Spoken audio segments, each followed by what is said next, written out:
Dear brothers and sisters in the Lord, ప్రభునందు ప్రియమైన సహోదర సహోదరులారా, today's verse for our meditation is taken from the book of Deuteronomy 7th chapter verse 15. ఈ దినము మన ధ్యానం కొరకై తీసుకుని ఉండే వచనము ద్వితీయోపదేశకాండము 7వ అధ్యాయం 15వ వచనము. The Lord will take away from thee all sickness. యెహోవా నీ యొద్ద నుండి సర్వ రోగములను తొలగించును. By the time we come to Deuteronomy chapter 7, ద్వితీయోపదేశకాండము 7వ అధ్యాయానికి వచ్చేసరికి Israelites were not in the promised land yet, ఇశ్రాయేలు ప్రజలు ఇంకనూ వాగ్దాన దేశంలో వారు లేరు. but Moses was still instructing the second generation. మోషే ఇంకనూ రెండవ తరం వారి అయినటువంటి వారికి ఆయన ఉపదేశిస్తా ఉన్నాడు. Many of those people who were there at the time of their crossing the Red Sea, ఎర్ర సముద్రము దాటేటువంటి సమయంలో ఉన్నటువంటి అనేకులు, not only that, many people who were there at Mount Sinai when the Lord gave 10 commandments, దేవుడు ఆ యొక్క సీనాయి పర్వతం యొద్ద పదాజ్ఞలు ఇచ్చినప్పుడు ఉన్నటువంటి అనేకులు they died during their wilderness wanderings. వారు ఈ యొక్క అరణ్య యాత్రలో వారు అనేకులు చనిపోతా వచ్చారు. But based on the promises of God, Moses was instructing them in certainty. దేవుని యొక్క వాగ్దానాలను అనుసరించి దేవుడు మోషే ఎంతో నిశ్చయితతో ఆ ఇశ్రాయేలు ప్రజలకు చెప్తా ఉన్నాడు. This is how God prepares a person before he brings him into the allotted place. దేవుడు నియమించినటువంటి స్థలంలోనికి ఒక వ్యక్తిని తెచ్చేదానికి ముందుగా ఆయన ఈ విధంగా సిద్ధపరుస్తూ ఉంటాడు. Undoubtedly, the 7 nations who were in occupation of the promised land, ఈ యొక్క వాగ్దాన దేశం ఆక్రమించుకున్నటువంటి ఆ యొక్క 7 జనాంగములు, the Hittites, ఆ హెతీయులు, the Girgashites, తర్వాత గిర్గాషీలు, the Amorites, తర్వాత అమోరీలు, the Canaanites, తర్వాత కనానీలు, the Perizzites, పెరిజ్జీయులు, the Hivites, తర్వాత హెవీలు, and the Jebusites. తర్వాత జెబూసీయులు. And these 7 tribes were greater in a number and more potential people in their warring capacity and strength. వీరు 7 జనాంగంలో వారు చూస్తే వీరు ఎంతో విస్తారమైనటువంటి జన సమూహంగా ఉన్నారు. తర్వాత యుద్ధం విషయంలో ఎంతో గొప్ప సైన్యం వారు కలిగి ఉంటా వచ్చారు. Those 7 nations may be greater and mightier when compared to the Israelites. వారు ఇశ్రాయేల్ ప్రజలతో వారిని పోలిస్తే వారు చూస్తే ఇశ్రాయేల్ ప్రజల కంటే కూడా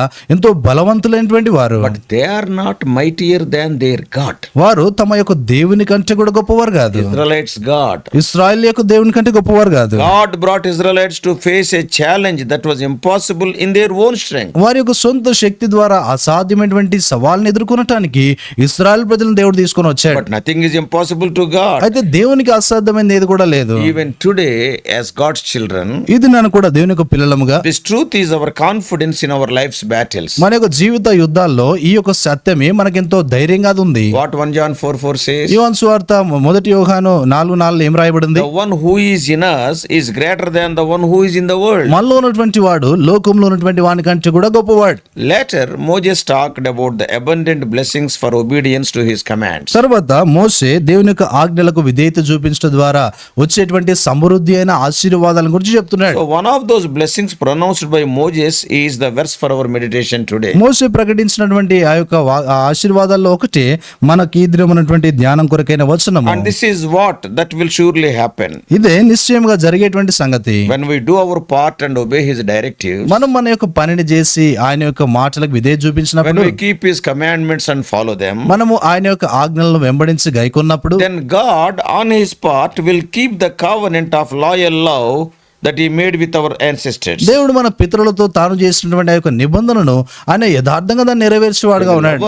ఆయన మనల్ని He ప్రేమిస్తాడు, will bless us. ఆయన మనల్ని He దీవిస్తాడు, will increase us. ఆయన మనల్ని అభివృద్ధి He పరుస్తాడు. will bless the babies from our wombs. మన యొక్క గర్భం నుండి వచ్చేటువంటి బిడ్డలను ఆయన He దీవిస్తాడు. will bless the harvest of grain, ఆ యొక్క పంట యొక్క సమృద్ధిని దీవిస్తాడు. the new wine and oil, and from our fields will be there. మన యొక్క పొలాల నుండి నూతనమైన ద్రాక్షరసం నూనె ఉంటుంది. Even he will bless our livestock, little calves, like calves from our heads and lambs from our flocks. ఆ తర్వాత మన యొక్క పశువుల మందలను, గొర్రెల మందలను, మేకల మందలను ఆయన దీవిస్తాడు. All these blessings the Lord has promised right from our ancestral period. ఈ యొక్క ఆశీర్వాదాలన్నీ కూడా మన పితరుల నుండి దేవుడు అనుగ్రహిస్తూ ఉన్నాడు. We will be blessed beyond all other people. మనము మిగిలిన వారందరికంటే కూడా అధికంగా దీవించబడతాం. No sterility, no barrenness in us or in our animals. మన యొక్క జంతువులైనను మనలోనైనను ఎటువంటి గొడ్డుతనం అనేటువంటిది ఉండదు. God will remove all kinds of sicknesses. దేవుడు అన్ని రోగాలనైనా తొలగిస్తాడు. All All the evil afflictions that the Israelites experienced in Egypt, Israel ప్రజలు ఐగుప్తులో ఏవైతే కఠినమైనటువంటి ఆ యొక్క తెగులు అనుభవించారు, God will not put on them again and put on those who hate them. దేవుడు మరలా వాటిని వారి మీద ఆయన ఉంచేటువంటి వాడుగా లేడు. Deuteronomy 7:15 ద్వితీయోపదేశకాండం 7:15 speak of our physical healing. అది మన భౌతిక సంబంధమైన స్వస్థతను గురించి He మాట్లాడుతూ ఉంది. promised to take away all sicknesses. ఆయన మన సర్వ రోగములను తొలగిస్తానని చెప్తున్నాడు. First of all, మొదటిది, you must know that you are a God's child and fully qualified to receive His promises. నువ్వు దేవుని యొక్క బిడ్డవని, తిరిగి దేవుని యొక్క వాగ్దానాలు పొందటానికి సంపూర్ణమైన అర్హత నీకు ఉందని నువ్వు తెలుసుకోవాలి. By accepting the gift of His Son Jesus Christ to be your Savior and Lord, యేసుక్రీస్తు ప్రభువారిని నీ యొక్క సొంత రక్షకునిగా ప్రభువునిగా నువ్వు అంగీకరించడం then ద్వారా you can become His child. అప్పుడు నువ్వు ఆయన బిడ్డగా నువ్వు అవుతావు. John 1:12 says, యోహాను సువార్త 1:12 రాయబడింది. as many as received Him, to them gave He power to become the sons of God, even to them that believe on His name. తను ఎందరు అంగీకరించుడో వారికి అందరికీ, అనగా తన నామమునందు విశ్వాసం ఉంచు వారికి దేవుని పిల్లలగుటకు ఆయన అధికారం అనుగ్రహించను. God provided Jesus Christ as a gift to mankind to reconcile us back to Himself. దేవుడు దేవునితో కూడా మనల్ని సమాధానపరచుకునటానికి యేసుక్రీస్తు ప్రభువారిని మానవులకు బహుమానంగా ఆయన ఇచ్చాడు. John 3:16 says, యోహాను సువార్త 3:16 రాయబడింది. God so loved the world that He gave His only begotten Son, that whosoever believeth in Him should not perish but have everlasting life. దేవుడు లోకమును ఎంతో ప్రేమించను కాగా ఆయన తన అద్వితీయ కుమారునిగా పుట్టిన వాని యందు విశ్వాసముంచు ప్రతివాడును నశింపక నిత్య జీవం పొందినట్లు ఆయనను అనుగ్రహించను. So it is Jesus living in us. He will make us qualify for this position of prominence. మనలో నివసిస్తున్నటువంటి యేసుక్రీస్తు ప్రభువారు ఈ వాగ్దానాలు పొందినట్లుగా ఆయన మనల్ని అర్హులుగా చేస్తాడు. Sometimes some questions come to us. కొన్నిసార్లు కొన్ని ప్రశ్నలు మనకు వస్తాయి. I am a believer in Christ and I know I am saved. నేను క్రీస్తునందున్నటువంటి విశ్వాసిని, దేవుని బిడ్డను. Then why I am sick? నేను ఎందుకు రోగాల పాలవుతున్నాను? And why do I get sick at times? నేను తరచుగా ఎందుకు ఈ రీతిగా రోగాల బారిన పడుతున్నాను? Undoubtedly some sicknesses are allowed by God. ఎటువంటి సందేహం లేదు, దేవుడు కొన్ని రోగాలను ఆయన అనుమతిస్తాడు. But some are from Satan. అయితే కొన్ని సాతాను నుండి వచ్చే రోగాలు, And some are due to our unhealthy habits. కొన్ని చూస్తే మన యొక్క ఏమంటే కొన్ని అలవాట్లు చూస్తే అవి సరికానటువంటి అలవాట్లను బట్టి వస్తాయి, దురలవాట్లను బట్టి. దురలవాట్లను బట్టి. Yeah, some difficulties come as a chastening from the Lord. కొన్ని కష్టాలు చూస్తే దేవుని యొక్క శిక్షణ బట్టి వచ్చేవి, Disciplining. కొన్ని క్రమశిక్షణ పరిచేటి బట్టి వస్తాయి. What I understood by experience is that నా అనుభవాన్ని బట్టి నేను గ్రహించిన సంగతి we ఏంటంటే, can enjoy the greater strength of God in our weakness and sickness. మన యొక్క బలహీనతలు తర్వాత రోగంలో ఉన్నటువంటి స్థితిలో గొప్ప శక్తిని మనం అనుభవించవచ్చు. Why? ఎందుకు? When we become sick, we pray for healing. మనము అనారోగ్యంలో ఉన్నప్పుడు మనము స్వస్థత కొరకు ప్రార్థిస్తాం. Then God's strength strengthens us. అప్పుడు దేవుని యొక్క శక్తి మనల్ని బలపరుస్తుంది. Then we can enjoy His greater strength. అప్పుడు ఆయన అధికమైనటువంటి శక్తిని ఆనందించగలుగుతాం. Without sickness, you cannot enjoy His greater grace.